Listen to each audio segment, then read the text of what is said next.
Well, you know, I went for a long time without any edits. I mean, it was what it was. Even to when, you know, sometimes we did the early QSO-VLOGs, and I had to be right up in the camera, because the camera was mounted on the monitor, and I had to see the monitor very closely to be able to hit the start button on the vlog. So my head was right in is almost a super headshot starting the QSO-VLOG, which was, needless to say, that was very disturbing.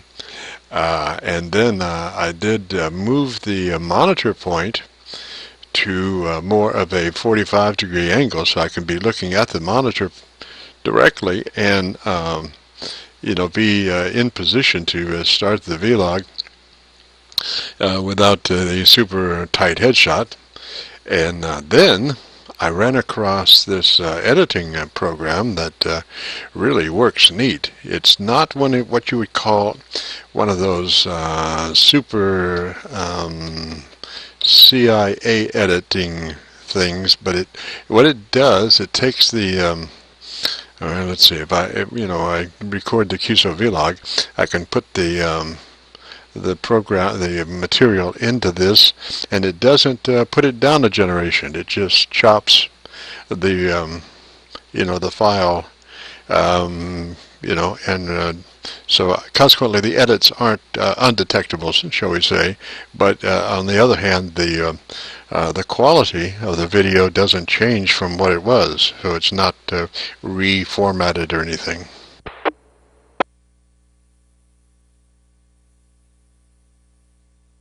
So it just kind of looked like it just flowed, right? That's cool. What'd that puppy cost? Actually, I already had it. I just didn't know it. And I wouldn't say it exactly flows. It kind of bumps along. on the edits, it kind of, there's a little bit bigger thing than a shimmy that happens on the edits. So it's not one of those that's super clean. But like I say, on the other hand, it does preserve the quality. So I can do trims, like front and back, and I have done a couple of like 9-part pieces after I learned a little bit more about it, and I'm still learning about the editing process.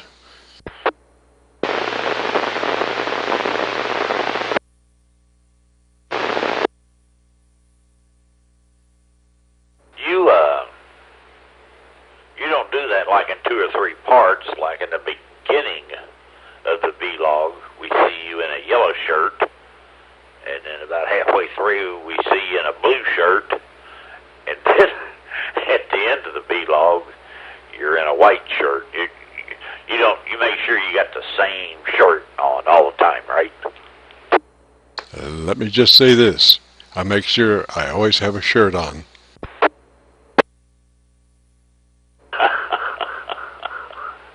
Well, that works. That works good. That's like in that movie Braveheart.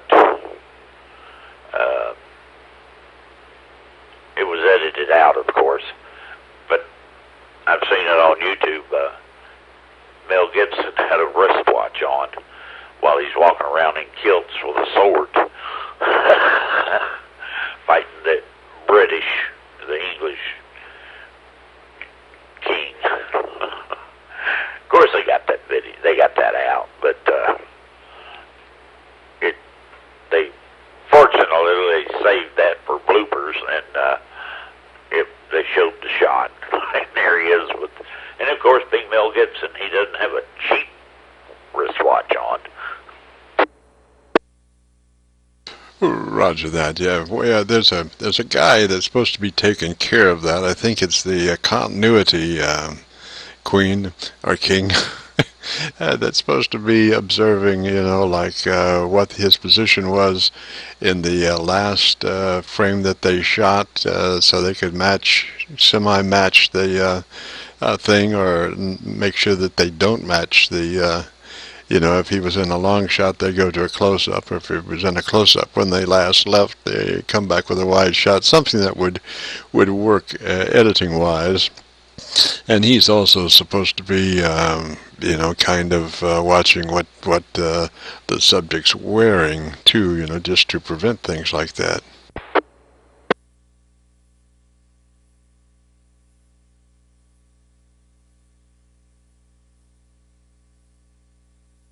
Of course, I don't employ a continuity director myself.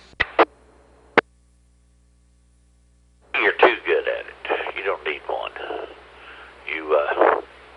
You're just too good at it. Like you said, as long as you're wearing a shirt, life's good.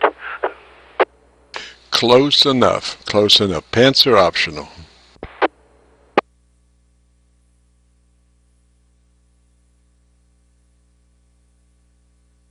But I've made great strides in my vlog studio there. I mean, it's coming along, and I've just about figured out how to preserve the white balance. And it's amazing, the program that I'm using for this webcam is a generic program that actually works better with this webcam than the program control that they furnish with the webcam. It's amazing.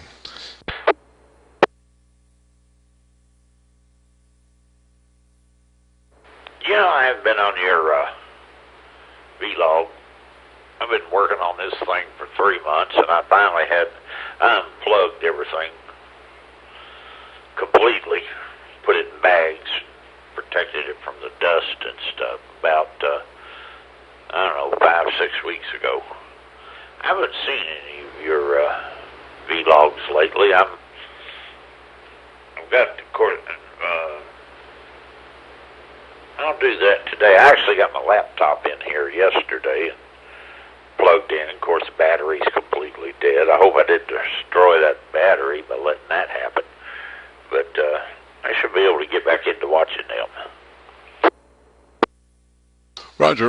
Well, we need everybody we can get. I detected that your support had ebbed a little bit, and that bothered me because I do count on you to be one of the 3 viewers that I have. Well, I was thinking I subscribed to that, but yeah,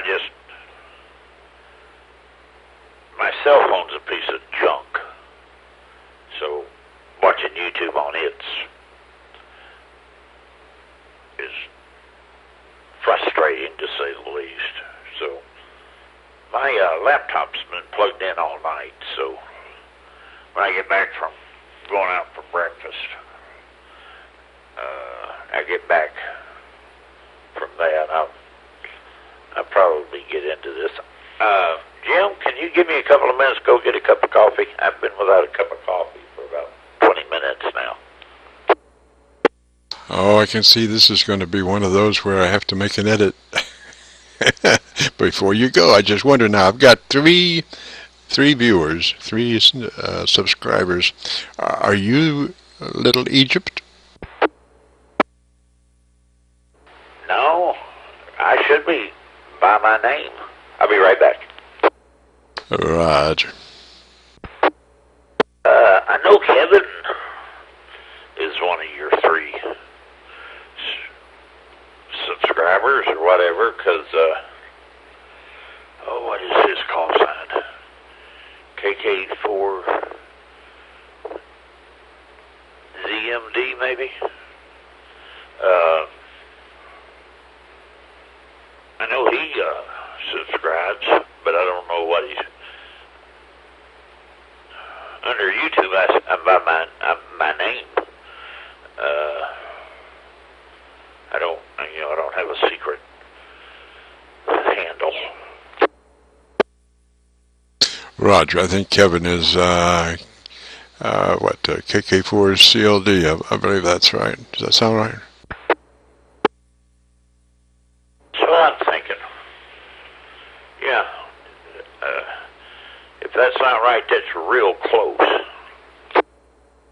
Maybe not close enough for, quote, government work, but close enough for us. We know who we're talking about.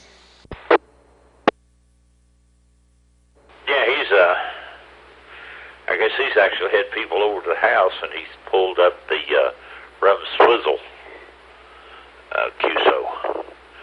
Oh, y'all gotta hear this. This guy's a fool. Y'all gotta listen to this nut.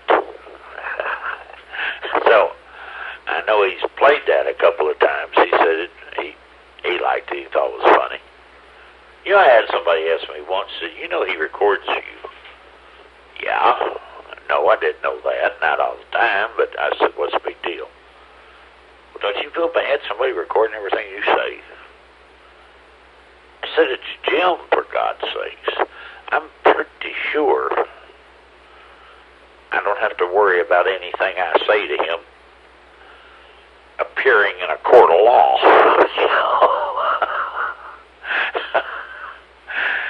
And if it is going to appear in a court of law, I'm sure Jim will give me a heads up.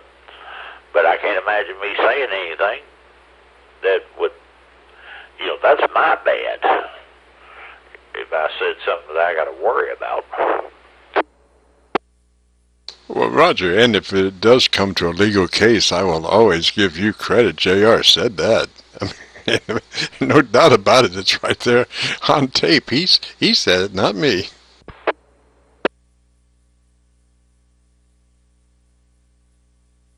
But can you imagine a court of law case called the SWIZZLE spy case?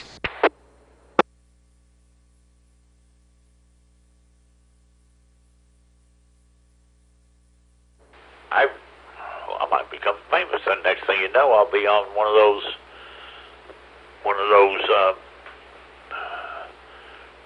reality TV shows. Life and Times of a 70s Spy Fighter. Roger, Roger. Well, I thought that's what this was, kind of a reality TV show. I mean, it's, maybe too much reality.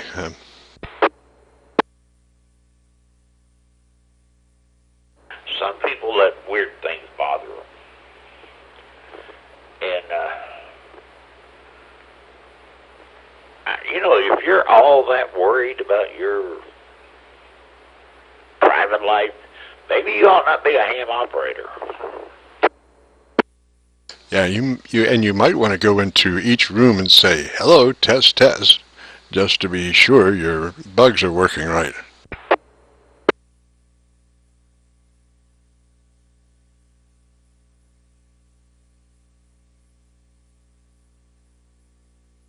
I'm just proud you haven't found that pornography film I was in back in the 70s. I've been holding that.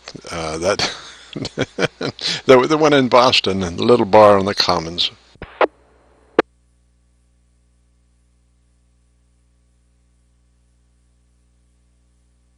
No. No, wasn't that kind of film. Oh boy! Well, listen now.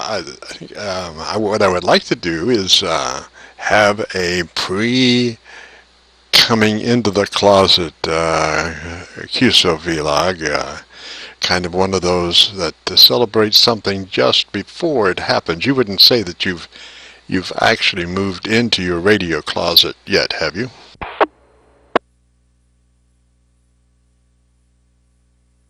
Actually, I have.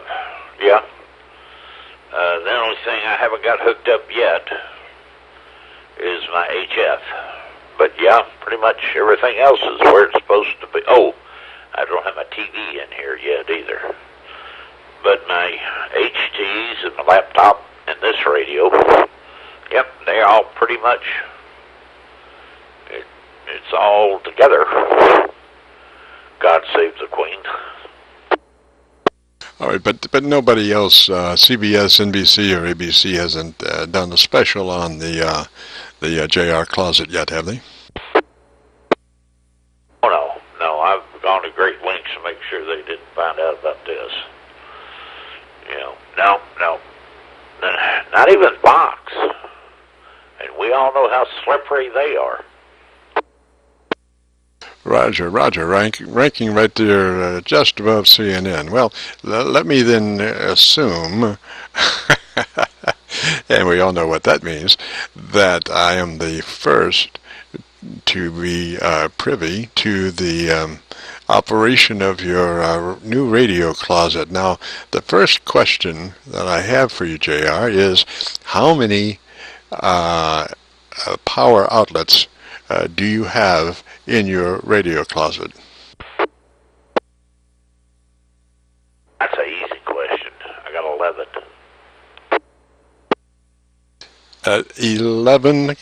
11 outlets, right? Roger. Not doubles. There are 11 separate outlets. I thought there was only 10. And when I started, putting all the, once I got to the point where it's time to put the outlets in, I came up one short. And I recounted everything, and by golly, I got 11. So I had to run up Lowe's and buy one more outlet. Roger. Now, some folks might think that would be a little overkill. I mean, your radio closet is what size? 6 foot wide, 8 foot long. That's interior. That's interior measurements. It's 8 foot 3.5 inches from outside to outside, but the interior is 6 foot wide, 8 foot long.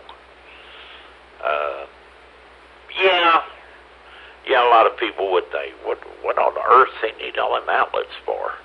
But when you ain't got any drywall up, all you got's a frame. It's real easy to run more. So I thought if a little bit's good, a whole lot's better. And I've got everything except my HF plugged in, and I'm only using 3 outlets. No, 4. I'm using 4 outlets. So I got plenty of spare if I need them. Well, a little bit of mathematics involved here, but your radio closet is 6 by 8, I think you said, and you have 11 outlets, and that means that roughly every 6 inches you have an outlet. No, it's actually every foot.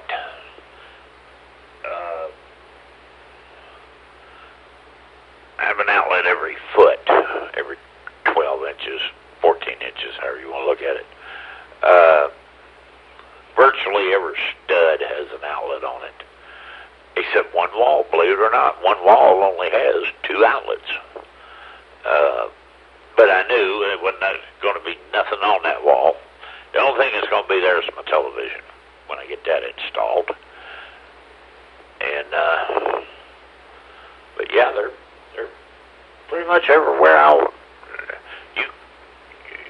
You don't have any trouble finding one. They're there and they're working. Roger, well, you could always plug in little neon lights, or even night lights, the ones with the little bears, little pink bears, just to show that the outlet's standing by, so to speak. The other thing that impressed me the most, and I wasn't anticipating this, but I was going to put can lights in. I have a tray ceiling. And I thought, well, I'll put,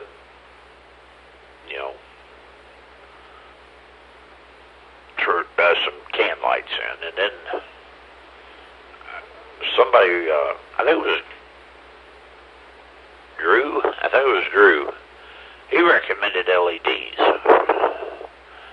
So I'm up at Lowe's, and I'm looking at LED lights. Boy, are they proud of them things.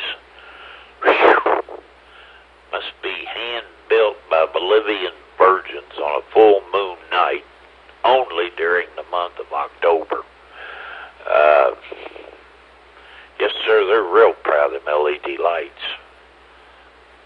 but I found a table. It was a discontinued table stuff they're not going to sell anymore or whatever.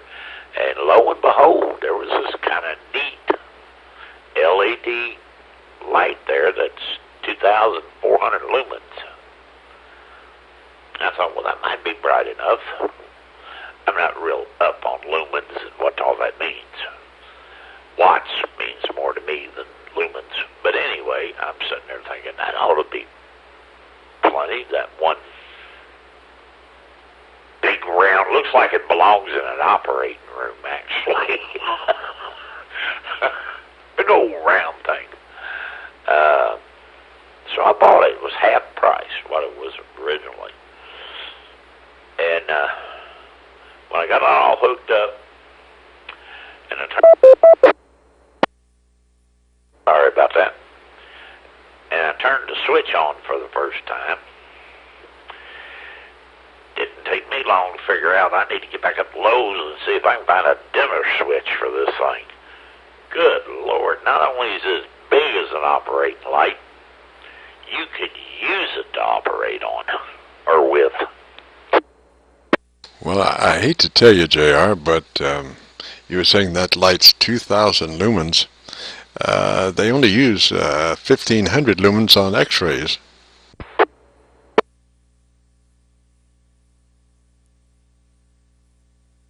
See, I didn't know that.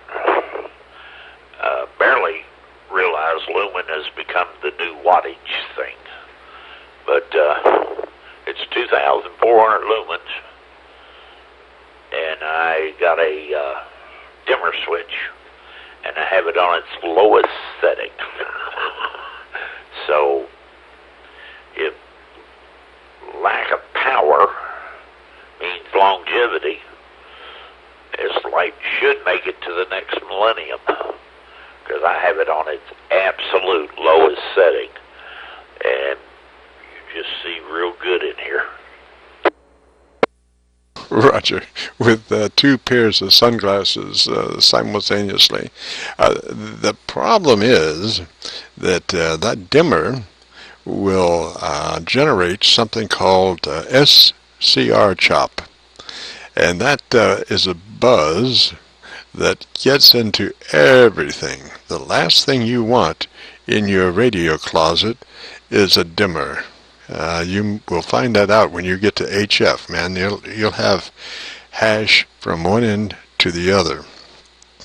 Now, what I've found is my local Wally World has these little LED clip-on lights, and I think they're like $5.95 or something like that.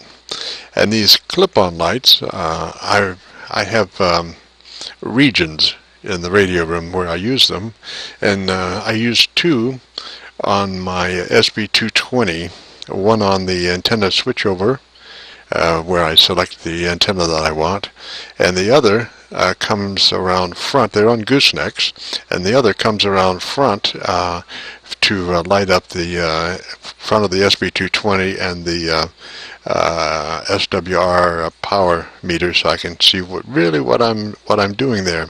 And these clips, what I do is I drill about an 1/8 inch hole right through the clip, both sides of the clip, and I run about a 3-inch wood screw through that and screw it right to the wood that it's going to be supported by. So the thing is just anchored like it was cemented there. And for $5.98, you just can't go wrong. And it's it's pretty much directional, so you can move it around and put it right on the thing that you want to see, Roger. I didn't know about that hum. I didn't know about that at all. Are you getting any of that right now? No, you're clean, and you probably won't have a problem on UHF, VHF. It'll be when you get to HF that buzz will happen. I'm copying a little bit of blow-by here. Let me hang on just a minute and let me see if I can find out who might be blowing by at the moment. Yesterday, Sevierville, Tennessee was coming in. They just got a repeater on this frequency, and it had been down for quite a while. So maybe this morning Sevierville's in there. This is Kilo Charlie 9 Victor Kilo Victor, 3 miles west of Louisville. Anybody on the frequency down towards Sevierville?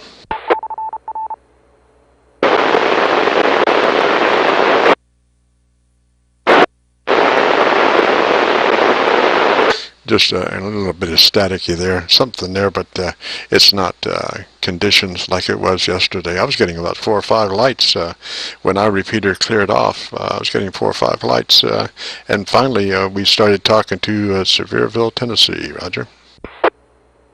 That must have been interesting. Yeah, it's been strong. While I'm working out here, I have my HT on sometimes. And I was hearing a lot of people who weren't in Louisville the other day, so, yep, I'm going to have to agree with you. Conditions have been extreme. Roger. All right, let's get back to the central theme here, your radio closet. The true, shall we say, the immaculance of the room is determined by what kind of chair that you have in the radio closet. Could you divulge that?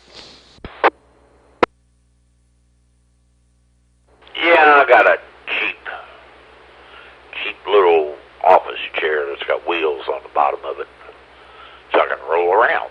I don't have to get up. And I don't think it's rated. It's okay for my girth. It's plenty wide for that, but I don't quite think it's rated for my size kilograms.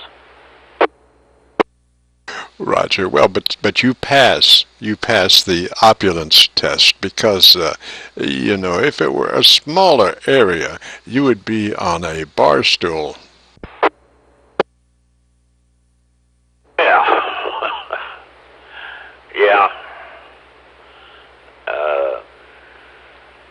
And I got one of those little stool things mechanics have, you know, like when doing brake jobs and stuff, and they got wheels on it. It's real short, and it's got wheels on it, and they scoot around to the different wheels while they're doing brake jobs. I got one of them, and I thought, well, if all else fails, I can use that. It's got a nice cushion to it. Says Craftsman on it, which definitely doesn't refer to me. It's a manufacturer. But this chair worked fine. It's comfortable. It squats down to the bottom. Like I said, I'm not sure it's mandated to my kilograms, but at least it's mandated to my girth. It doesn't cramp your style. I think that's what you're saying. But the thing is that you have rollers on it, and you can, I assume, have the space in your radio closet to roll it around and back, and you're not just pressed up against the table where you don't have room to actually twizzle around, as it were. Yeah, actually, as small as it is, it's kind of surprising how much room I do have in here. Actually, 2 people could get in here at the same time. Now, that's a little bit crowded, but when it's just me, there's tons of room, and I can go from one end. It's a concrete floor, and it doesn't have any of those brake grooves in it, you know. It's all smooth, finished out, concrete floor, and I can roll from one end of the closet to the other, no problem. All right, now comes the acoustic test, and this is only a test. Your results may differ, but the acoustic test is that you put the microphone 3 feet from your voice, and you speak, and we are able to listen to the acoustics of the room to see if it passes the reverberation test. So again, it'd be about 3 feet from the microphone, and talk for just a couple of sentences or three, and we'll be able to analyze your radio closet acoustics. Alrighty. That's about 3 feet. I guess that's my arm length. And test 1, 2, 3, 4, 5. You're probably getting, I'm hearing echo in the room, so you're probably getting some echo too. But anyway, there's the test at 3 feet. Well, Roger, I'll have you know that it sounds as good as a bathroom. I mean, so it does show that you have quite a lot of space in your closet. In a regular closet, you would sound kind of muffled and uptight, but that sounds like you got some room in there. You got some cubes, bud. Well, length times width came out to 48 cubic feet.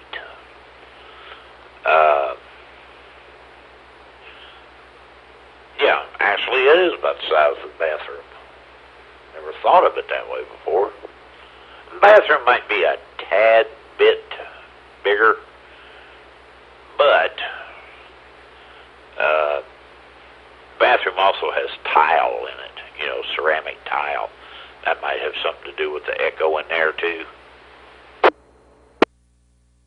Roger that. Now, the other question, the final question about your radio closet, I think, until I think of something else, is it square in nature, or is it kind of a triangle in nature? No, that was a surprising part. It's square. I did the diagonal. I took a tape measure and did the diagonals, opposite corner to opposite corner, and it came out the same on both sides. So it's pretty square. I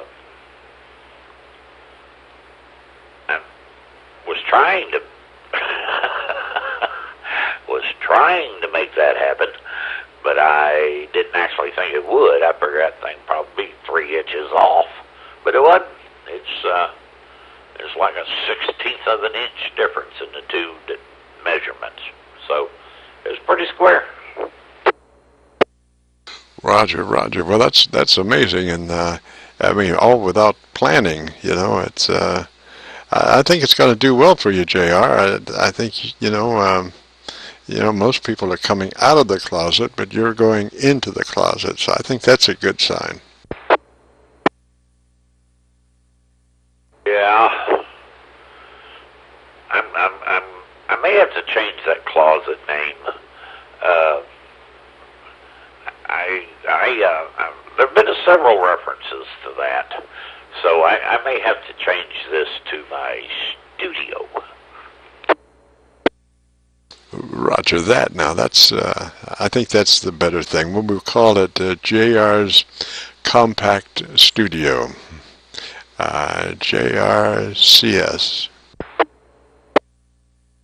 ACS. I like it. Yes, sir. I like it. Sounds good. Sounds professional. Roger. Now I can't wait to hear it when you get that microphone system worked out there. You've got a swing arm, right? Yeah, I got a Heil. I'm not real sure. It's H-E-I-L. I'm not real sure how to pronounce that properly. You say Heil, and everybody, well, it has nothing to do with the Germans. Well, duh.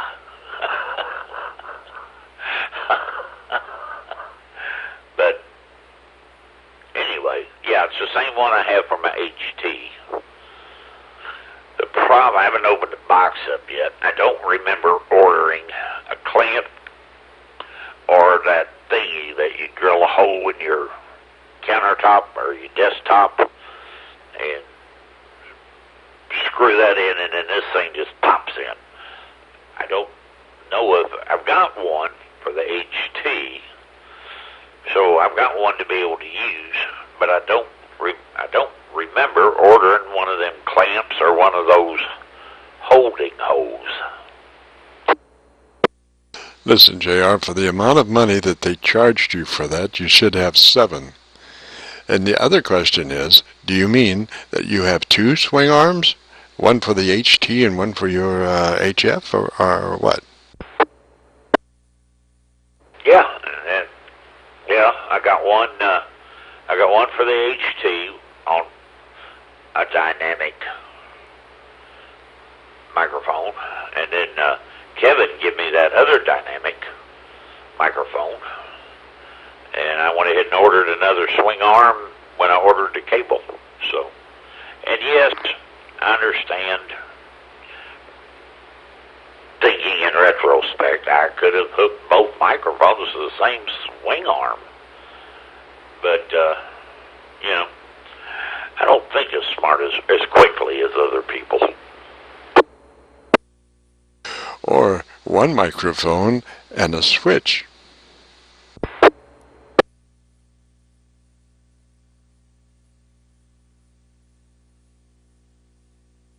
I mean, unless you're talking in stereo. But anyway, it is what it is. It's bought and it's paid for, and I just got to get it out of the box and get it working. Roger, I was just saying, I think we doubled there for short, that, you know, unless you're talking in stereo on the HF and the HT simultaneously, you probably could have used one mic and a switch.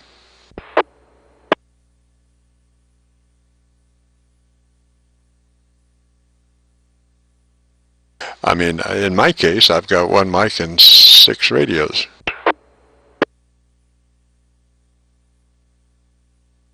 Oh, yeah, but, you know, my limitations, I mean, with all you've been through your career, and my career didn't have nothing to do with microphones other than CB, you know, you're a little more advanced knowledge on how something like that would work than I am. So, yeah, I spent the money, and nobody appreciated it. Well, maybe the people I bought the stuff from did. But if I'd have felt comfortable trying that, maybe I would have. But it is what it is, and we'll find out if it works.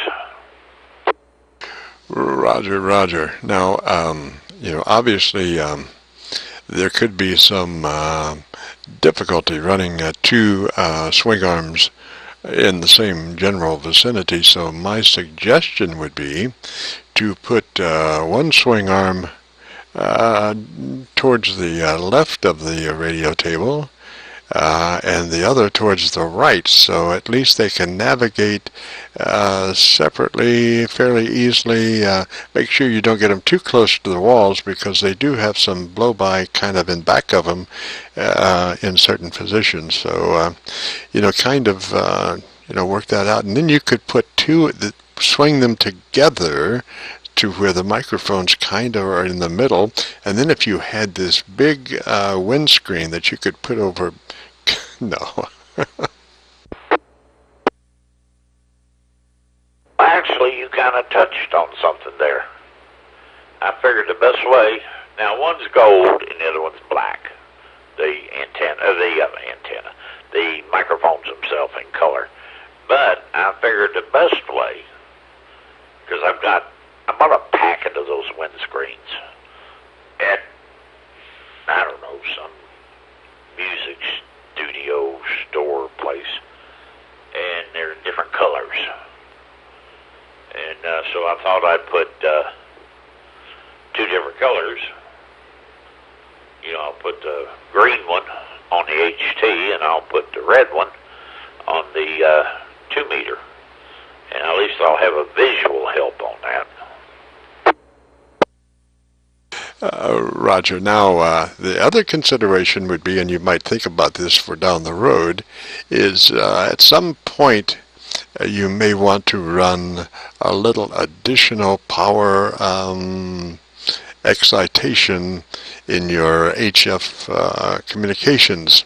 So my advice would be that when that point comes along, that you kind of divide your radio table into 3 parts: left, center, and right.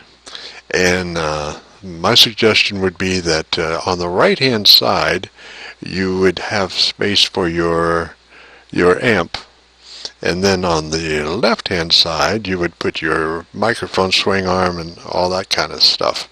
So you're trying to get all that mic wiring.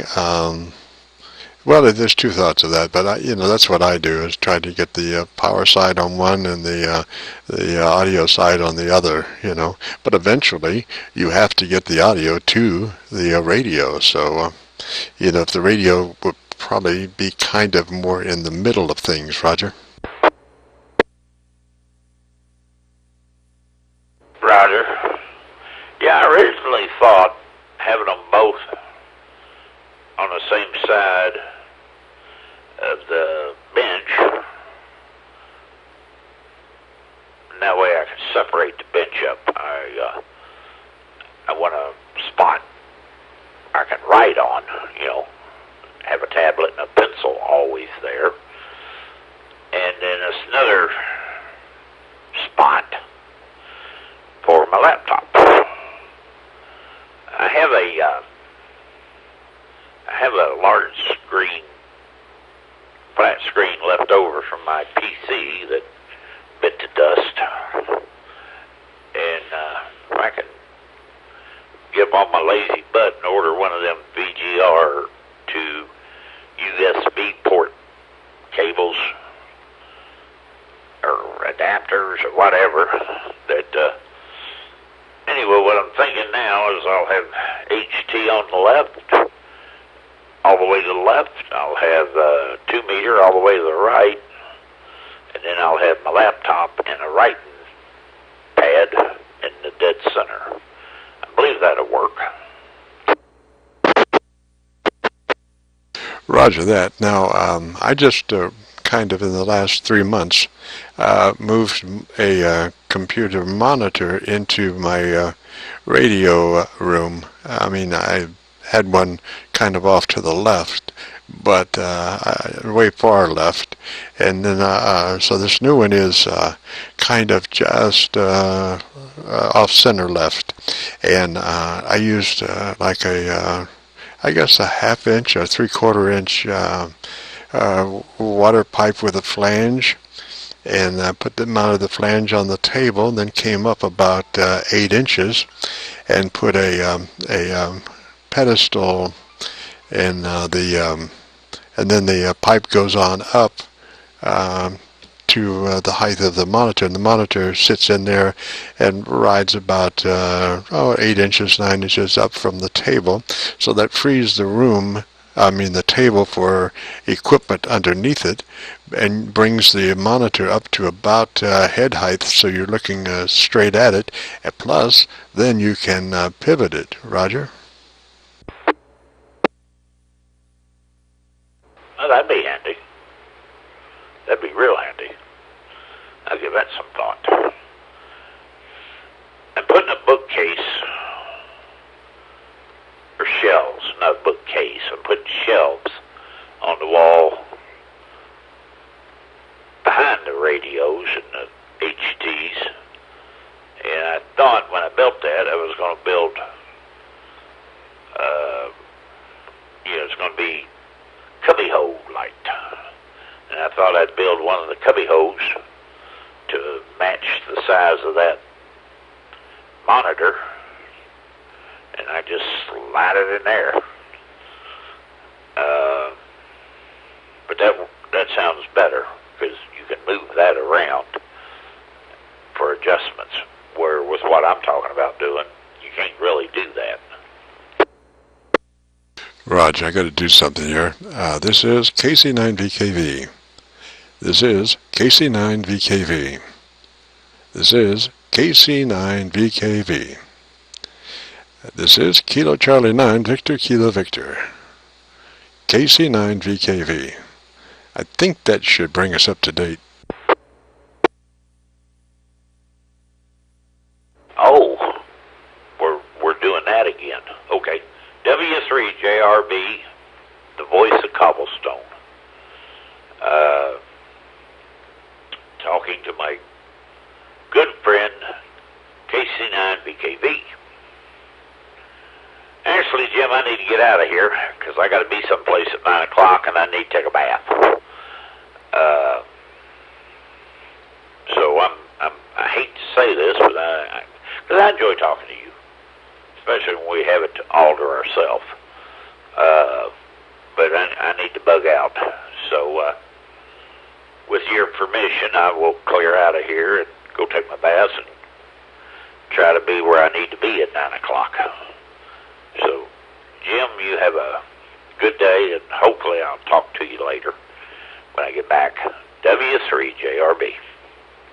Roger, Roger, JR. Now I will name this QSO the pre-showing of JR's radio studio. X out the closet part, make it JR's new studio. All right, and I will spice in those IDs at the proper times during the QSO if all goes well and the creeks don't rise.